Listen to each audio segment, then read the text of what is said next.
Visakhapatnam Pedagantyada Nadupuru high school సమీప గ్రంథాలయంలో దమ్మా సామ్రాట్ అశోక 2331వ జయంతి వేడుకలు గురువారం ఘనంగా జరిగాయి. The Buddhist society of India Andhra Pradesh మరియు విశాఖ జిల్లా విభాగాల సంయుక్త ఆధ్వర్యంలో ఈ కార్యక్రమాన్ని నిర్వహించారు. ముఖ్య అతిథులు శ్రీ పులి వెంకట రమణారెడ్డి, ఉక్కు నిర్వాసితులు, కార్మిక నేత మరియు గొందేసి సత్యారావు రెడ్డి విచ్చేసి అశోక చక్రవర్తి చిత్రపటానికి పూలమాలలు వేసి ఘన నివాళులు అర్పించారు. ఈ సందర్భంగా సభ అధ్యక్షులు బౌద్ధ ఉప బోరా వేణుగోపాల్ గౌతమ్, రాష్ట్ర కార్యదర్శి the Buddhist society of India Andhra Pradesh మాట్లాడుతూ అశోక చక్రవర్తి ధమ్మ మార్గం నేటి సమాజానికి యువతకు ఎంతో అవసరమని కొనియాడారు.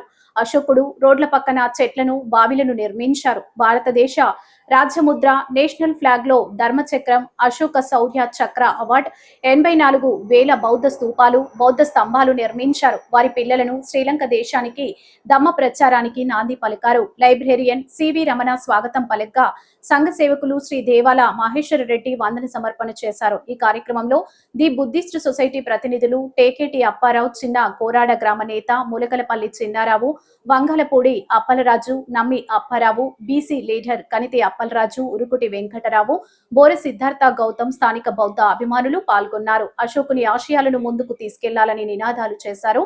భవతు సభ మంగళం.